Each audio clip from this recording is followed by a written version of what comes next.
What's the expected impact of picks number 1 through 10 of the 2024 NFL Draft? We break it down for you with our three-part mock, only on Locked On Fantasy Football. You are Locked On Fantasy, your daily NFL fantasy podcast. Part of the Locked On Podcast Network, your team every day.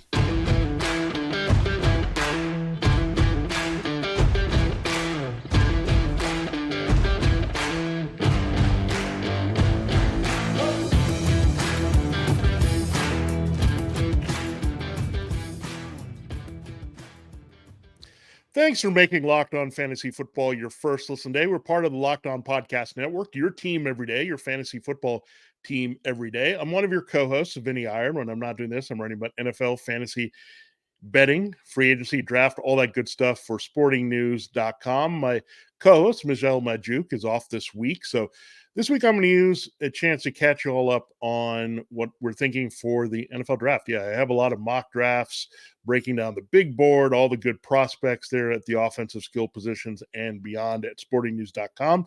So we're going to give you some details and information on what each team might be thinking in the first round. Then we'll go beyond that here at the end of the week and look at the wide receivers. It's a very strong wide receiver class. We'll look at the top three there: Marvin Harrison Jr., Malik, Nabers, and Odunze, and take a deeper dive. Very good class that could have a lot of impact, much like we had the 2023 rookie class contribute to fantasy. So a lot to go on this week while Michelle's off. We'll get you caught up there on all the prospects. This episode of Locked On Fantasy Football is brought to you by FanDuel. Make every moment more right now. New customers get $200 in bonus bets with any winning $5 bet. That's $200 if your bet wins. Visit FanDuel.com/lockedon to get started. So breaking it down into three parts here, we'll go through picks 1 through 10 in my mock draft, and we'll also go beyond the pick that I have for these teams and think about what else they could do. If they go defense, maybe what they could think about if they're going offense, and vice versa. And also, if they're thinking about multiple positions on offense, where they might go. So we're going to really get in the minds and heads of these front offices, evaluators, scouts, general managers to see what their philosophy might be. Now, let's start at the top, and the top is the easiest, as it tends to be. Number 1 overall, Chicago Bears. It's going to be Caleb Williams, the quarterback out of USC. Now, we broke down Caleb Williams' potential fantasy value right now in keeper and dynasty leagues. He's ranked 10 among quarterbacks. That seems aggressive, but again, he's a man. We know there's no question or competition. He's going to be the starting quarterback in Chicago. Justin Fields has been traded. So from day one, week one, he's going to be out there starting. And they upgraded their weapons. They added DeAndre Swift, added Gerald Everett. Of course, Keenan Allen they made a trade for as well. Allen and Williams seem to have a bit of a rapport from their simultaneous days in L.A. together. So you got DJ Moore with Allen, not a bad start there. You got a couple tight ends now in Everett and Cole Kmet. DeAndre Swift, a very good receiver out of the backfield. Then you add Williams' playmaking ability with his arm athleticism, can run and put up some numbers. So this is going to be the most impactful pick, I think, for fantasy overall. I think some of these wide receivers could do well, but man, I mean, you look at Caleb Williams, he's a standout prospect. He did very well at his pro day last week. He didn't really have to show much. I mean, he stood out here for 2 consecutive seasons in college football, made the nice transfer from Oklahoma, really stepped up as a Heisman winner there for Lincoln Riley at USC. So everything points to skill set being very productive in fantasy right away in the NFL. We've seen it with previous guys to varying degrees here with that style of play. Kyler Murray, Jalen Hurts, Baker Mayfield, even to some degree last year was very good in that capacity as a back end QB1. But we know what we've seen with the best of this with Murray and Hurts. Both of them have QB1 potential, and that's why we have Caleb Williams, the latest price. People are transitioning here from this offense at USC with Lincoln Riley, he knows well, from 2 programs over to the Bears with now their new offensive coordinator, Shane Waldron. So that is pretty much locked in here for the first pick. Now, the second pick has come up with much debate here. The Commanders could consider a trade down. We know there are some teams, including the Minnesota Vikings, that are interested in Drake Maye. the quarterback out of UNC. Then there's also Jayden Daniels on the board out of LSU. Now, this has been very difficult to figure out, as Cliff Kingsbury, on one hand, is a guy that worked with Murray in Arizona. He's the offensive coordinator for the Commanders under Dan Quinn. So when you think about that, okay, is he going to go for the mobile quarterback in Jayden Daniels? Or is he going to go for the guy that might be more traditional pocket? He's got the arm and the athleticism, too, to make some plays downfield in Drake Maye. I think the Patriots could be also saying, okay, we got a run-heavy team. We were hoping that Jayden Daniels will come to us and we can kind of change up the way we do things offensively, have a running quarterback. They've kind of looked at that under Bill Belichick a little bit, but they haven't gone down that path. They went with Mac Jones. They moved Mac Jones in the trade to the Jaguars to be Trevor Lawrence's backup. So there's nothing holding this quarterback back here to change the offense. Jacoby Brissett was signed to be the bridge quarterback / backup, originally a Patriot here as well. So a lot of things developing here. I would say they're a run-heavy team. They're still trying to find their groove with their wide receivers. They've got a very good tight end, Hunter Henry, and they did bring him back in free agency. They did invest in Michael Onwenu on their offensive line as well. So figure this is going to be a run-heavy team with Ramondre Stevenson and going in that direction and really being that type of team. They also got Antonio Gibson, who's a decent pass catcher. Didn't really live up to expectations big time in Washington every time we kind of followed him, but now he's in the mix in this backfield as well. So converted wide receiver is a pretty good pass catcher. They don't have a lot. They have KJ Osborne, those type of players here in this offense. So, and they would suggest they're going after running quarterback that can give them a bit of a high floor, playing off Stevenson and Gibson. So I think right now how I would play it is the Commanders going after Drake Maye. And I know some people would say, okay, why are they going back to North Carolina if Sam Howell didn't work out? But I think it's a completely different prospect. I think Drake Maye stands a little taller. He's not as skittish. He's bigger. He's got the arm athleticism. They're multiplied over what Howell gave them. Howell was since traded to the Seahawks, so it's all clear there. Right now, the Commanders have just Marcus Mariota on their roster, making the transition to Kingsbury. So Mariota is pretty much a backup now. He's gone and done that with the Raiders, Eagles, and now the Commanders. So there's no worry that that quarterback who goes to Commanders is not going to start from day one. And some pretty good weapons. When you weigh the weapons between the Patriots and the Commanders, you have to say it's advantage Commanders, even with Gibson switching teams here. You got Terry McLaurin, Jahan Dotson, Zach Ertz is now in the mix, replacing Logan Thomas. Austin Eckler is a very good pass catcher. Where you look at the Patriots, they got to figure some things out at wide receiver. But the Commanders have two very good ones, even after losing Curtis Samuel. They've got, again, some really good alternative targets there in Ertz and Eckler. So that's a much better landing spot here for a fantasy quarterback. So Daniels, however, can create his own. So look, this is how we want it. We want to have more fantasy assets in play at quarterback. So that would say, let's get Drake Maye on the Commanders where he has some support, and let's get Jayden Daniels on a team that might unleash his running, give him a big play opportunity or two in the passing game, pad his stats that way. And then we have the most potential for both Maye and Daniels to follow Williams as a potential fantasy asset here right away for us as a rookie. We saw last year again, CJ Stroud, we talked about it. It's been the revival of the rookie quarterback. He was definitely in the top 12 as a QB1. Before he went down, Anthony Richardson, that shoulder injury was a bummer, but he was headed to also being a top 12 guy. So we would have probably had two rookies there. I think you could have more this year. It just depends how the landing spots play out. But I'd feel still best about Williams. But again, definitely looking at the Commanders and Patriots to go back-to-back to follow up on that pick with quarterbacks as well. All right, it gets interesting away from quarterback here with picks 4 through 6. We'll get into that. Those are all skill position players as well. So not a bad draft to have 6 skill position players that were going to get our fantasy football attention here for us. So, excited to break down those picks, and we'll get through 7 to 10 and another wide receiver to watch for in that range as well. So a lot of good stuff coming up on today's show. We're just getting started with our 3-point mock draft here on Locked On Fantasy Football. All right, this episode of Locked On Fantasy Football, as I told you at the top, is brought to you by FanDuel Sportsbook. It is great here. We're into the Sweet 16. That's right. The NCAA tournament, the first round and second round games go through. Well, If your brackets are busted, don't worry. Say goodbye to busted brackets because FanDuel lets you bet on every game of the tourney, so everything starts fresh for you in the Sweet 16.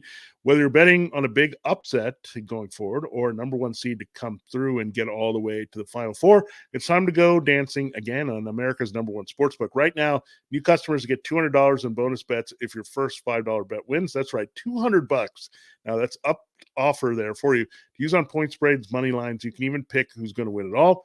Just visit fanduel.com/lockedon and bet on college hoops until they cut down the nets in Phoenix. All right, let us break down the next group of picks here in my 2024 mock draft. You can check out the whole thing coming up at Sporting News. I'll have a 7-rounder that you can check out later in the week as well. So a little sneak peek at the picks, but these picks have come into play before for these teams. So let's get to number 4 overall here. Make sure you're also on the network checking out Locked On Sports Today. If you're watching Fox Sports or ESPN on your TV all day, you might be turning down the volume with all that shouting. Well, make the switch to Locked On Sports Today, a free 24/7 sports streaming channel program for you every day to bring you the biggest stories with all that screaming. Locked On Sports Today brings you can't miss analysis, opinions, and news streaming 24/7 on YouTube on the free Amazon Fire Channels app, part of the Locked On Podcast Network, your team every day. Now, if your team is the Arizona Cardinals, you're hoping that this happens, where 3 quarterbacks go off the board and Marvin Harrison Jr. lands with Kyler Murray and becomes his new number 1 receiver. They've moved on from DeAndre Hopkins. There he went to Tennessee last year. They did not bring back Marquise Hollywood Brown and ended up with Patrick Mahomes and the Chiefs. So right now, after the Rondale Moore trade, the number 1 receiver in Arizona is really Michael Wilson. You also have Trey McBride, a very good tight end who came on strong last year in year 2. So those are the top options here for Marty. You know they're going to upgrade the weaponry. Marvin Harrison Jr. would be the guy. And immediately he would come into mind as a wide receiver too. Because, again, he's a downfield guy who can make plays. He's an alpha. He's got the pedigree. Marvin Harrison, his dad, was a great fantasy football player. We know for the Colts, playing with Peyton Manning. So his son's going to pick up maybe where he left off in his prime here. Just a good dominant receiver. He's not working out anywhere. Pro day, combine, because he knows he's really good. And we know he's really good. There's nothing else he needs to show us. And he can dominate like a classic number 1 from the get-go. We've seen in Jamar Chase, that type of receiver, Justin Jefferson. That is the floor and ceiling that's available to Marvin Harrison Jr. So we would love it in Arizona, right? When you lose Brown and Moore and you don't really have Lott, Wilson should be a complimentary receiver. Trey McBride is good, but he's a tight end. You can't make him the go-to guy in this particular offense the Cardinals are running.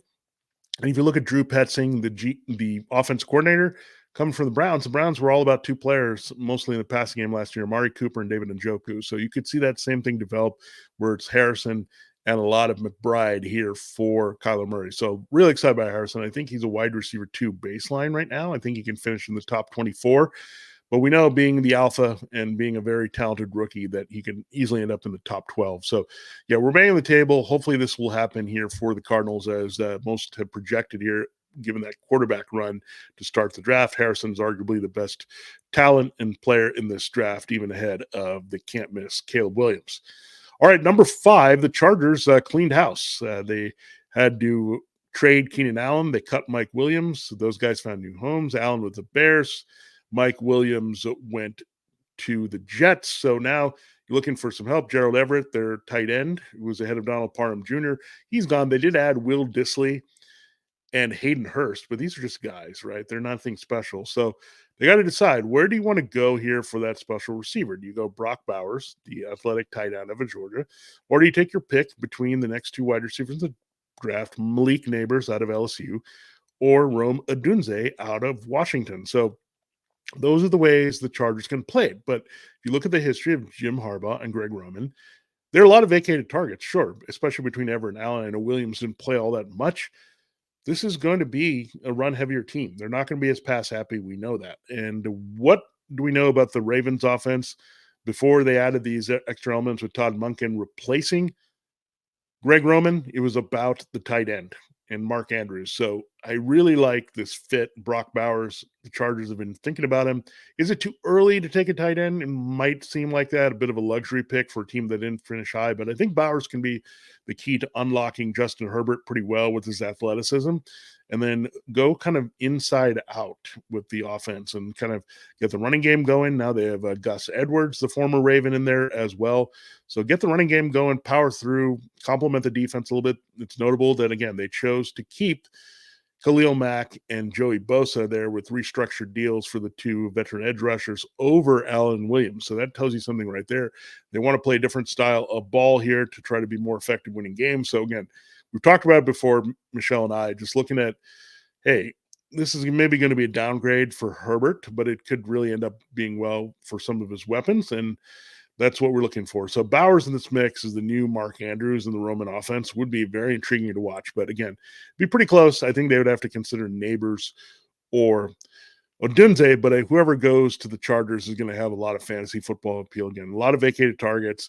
The role could be very primary here for this pass game, even though you could see less volume, considerably less volume than we've seen in the past with Roman and Harbaugh. All right, let's go to pick number 6 here. And look, the Giants have really struggled to round out their wide receiver core. They've got a couple mighty mites that they like, Wan'Dale Robinson. They've had Sterling Shepard, but I think they're at the end of line with him. They moved on from Isaiah Hodgins, who was their best option as a fill-in here just recently. There's not a lot here, right? You have Wan'Dale Robinson, you got Darius Slayton, you got Jalen Hyatt, you got some smaller big play threat guys, but you don't have that complete number one here that you need for Daniel Jones, or if they have to go at some point, if Jones struggles, I don't think they would hesitate to try Drew Lock after signing him. A little bit better of a younger upside quarterback, potentially, with his arm in this Brian Daboll, Mike Kafka offense than what they had before with Tyrod Taylor, of course. He was kind of a lame duck guy, or they had Tommy DeVito as well. We knew he wasn't going anywhere as a big role here behind Jones. So hedging all your bets and trying to get a little bit better, they needed number one. So Malik Nabers to the Giants makes a lot of sense. Runs route smoothly here. Again, they need a number one receiver really to see what they have in Jones one last time, to see if they really want to invest in that. Beyond, they've paid him quite a bit here, or do they need to flip the page at quarterback and get their version of Stephon Diggs, the new version of Diggs for this Dable type offense coming from Buffalo? So something to look at. And again, Nabers, I would definitely be interested in him, even though the quarterback situation with Jones can be a little iffy. You would expect Nabers to command the ball a little bit as their best option. So that's what you're looking at for picks 4 through 6 right now. The Giants could also look at Odunze, Chargers as well, so something to look at. But I feel pretty good about the Cardinals jumping on Harrison if he's available and that quarterback run happens right before it was picks 1, 2, 3. Bowers, this might be a little aggressive and high to some, but you don't get an athletic tight end of that caliber very often. And then you're looking at Nabers. Again, the Giants have a decision to make, but I think they go more technically sound, complete receiver in Nabers versus the big play threat, because they have some of the smaller big play threat guys already. I think they need a more established, well-rounded guy. So Nabers would make sense for them. Now, we will get into our final segment here and break things down for you on the show. Just make sure you're checking out all the great shows here on the network. We're soon going to have a network-wide mock draft that you can check out there with all our team hosts coming together to see how the first round might play out. So teasing to that as well on today's show on Locked On Fantasy Football. All right, let us continue here and look at what we have for the last picks in the top 10 of my mock draft so far. If you want to get the recap down for you, we had the Bears taking Caleb Williams. The Commanders going to Drake Maye. Jayden Daniels, the third quarterback off the board to the Patriots. Marvin Harrison Jr., the first wide receiver to the Cardinals at 4. Brock Bowers, the top tight end in this class, maybe one of the top tight end prospects ever all around. The Chargers at number 5. And the Giants settled for another dynamic playmaker, and Malik Nabers, the wide receiver out of LSU. Now, the Titans have been busy, definitely this offseason. They have added Tony Pollard. They've added Calvin Ridley. They have some weapons on the defensive side. They made a trade for L'Jarius Sneed, so they're not kidding. They got Brian Callahan and Nick Holes taking over the offense. So what do they need that's missing? They released Andre Dillard. Last year, they drafted Peter Skoronski out of Northwestern in the first round. They actually traded for center or assigned a center, I should say, and Lloyd Cushenberry to help them with their pass protection. So they need a left tackle. And Joe Alt out of Notre Dame makes a lot of sense. So you start looking at this offensive line. You have Cushenberry, Skoronski, Alt. It's getting overhauled pretty quickly, right? And a different style of offensive line where you were run blocking type there for Derrick Henry and that run heavy offense with the power. Now you're looking at pass protection, keeping Will Levis upright. He's got the weapons, the veteran guys there in Hopkins and Ridley. You've got Chigakonkwo at tight end. Pollard is a good receiver out of the backfield. So all of a sudden you're in business. They also brought back Nick Westbrook-Ikine, who kind of defies logic here as someone that both coaching staffs kind of liked here, the previous and this one. So you do have some weapons there that you can look at for Will Levis, and now you have some better protection here. So I'm thinking that's where the Titans will go. I don't think it's much of a secret that they need some offensive line help. I think Alt would be the best choice in that capacity. Now, Falcons have also had a very aggressive offensive offseason. They added Kirk Cousins, a quarterback, massive upgrade there, right? Then you look at what else they added. Darnell Mooney as a key receiver. You've got another couple guys that they took a shot on here. Rondell Moore in a trade, sending Desmond Ridder away. And Ray McLeod can help them in the return game, but a little bit deep wide receiver sets also when they're spreading the field. So I love the Falcons' potential moving away from the 2 tight end, 12 personnel of Arthur Smith, frequent things that you would see, to 3 wide receiver, opening the field up more and having Kirk Cousins push the ball downfield. So I love all that for them. Now, they could think about another weapon here. If Odunze falls, they might say, okay, let's keep adding weapons for Cousins. This was the biggest thing we were looking at. But then again, they've used 3 consecutive first-round picks on skill players. They went from Kyle Pitts to Drake London to Bijan Robinson. So I don't see that happening again for offensive skill. They could think about the offensive line, but again, they're pretty intact there with Caleb McGarry and the rest that they have there. So I think it makes sense for them to go after defense here. Raheem Morris, their head coach from the Rams, is a defensive-minded guy. They've already pleased Zach Robinson quite a bit. So defense, and the Falcons might have some potential. If they can put up some points here, there's going to be a way that you can see them really have a chance to tee off with their pass rush and get some numbers here. But Dallas Turner would be a good addition. I think he can be a very big IDP player as well for you, stuff in the stat sheet, a lot like we've seen Will Anderson Jr., but maybe a little bit more complete in terms of the linebacker level play, where Anderson is more an edge player. I think Turner is kind of an edge, kind of in disguise, who kind of built as a playmaking linebacker, someone we're going to definitely watch. Now, the Bears also had a very offensive offseason as well, with everything lining up for Caleb Williams. So number 9, I think people want him to jump on Odunze, but I think having Keenan Allen, DJ Moore, Everett Komet, again, maybe a little bit more 12 personnel with them as well, with Waldron, who was used to that with Seattle, with all the tight end depth he had there. So something to look at with that selection. But I'd say Latu, the pass rusher, very versatile out of UCLA, can play inside, but also very productive on the outside. They did get Montez Sweat at the trade deadline last year from the Commanders. They'll kind of keep him intact as the main guy rushing the passer, but Latu could be a really good complement going inside-outside, a little bit of Michael Bennett to his game. Remember him, a really good player for the Lions, Seahawks, Buccaneers, all these teams that he was very effective with as a guy that could slide inside on pass rushing downs, but really handle himself well on the outside there on early downs as a defensive end / tackle. So really like that fit here for the Bears under Eberflus. And finally at number 10, and we'll get through again, 11 through 20 is coming tomorrow. We're going to say it's a good time here for the Jets to jump on Rome Odunze. Now, they did pick up Williams. We talked about that. The Chargers released him, but he's coming off a torn ACL. He's getting closer to 30. He is not always trusted to be on the field. They also are pretty thin at this receiving core behind now Wilson and Williams. They have Breece Hall out of the backfield, and they don't have much at tight end after moving on from CJ Uzama. So they could be flip-flopping also with the Chargers, right? They could end up with Bowers here, and the Chargers get a wide receiver, either Nabers or Odunze. But now if the 10th pick, still Odunze is on the board, I think the Jets have to go there. They really like him here. They were not forced into a position. They spent quite a bit on defense and got a few offensive pieces late there, not only signing Williams, but also Tyron Smith for the offensive line. So, again, they might be satisfied there.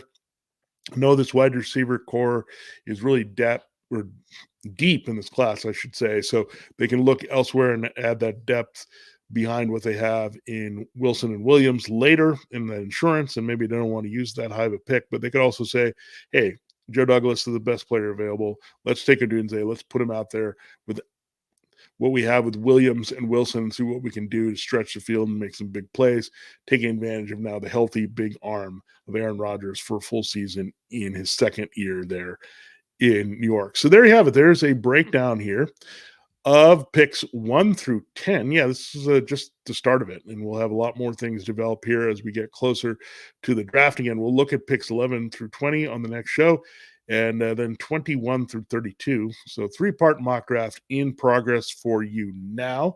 So really excited to bring that to. For this episode of Locked On Fantasy Football, flying solo for today with good draft knowledge for you. This has been Vinnie Iyer. Bye, y'all. We'll see you next time.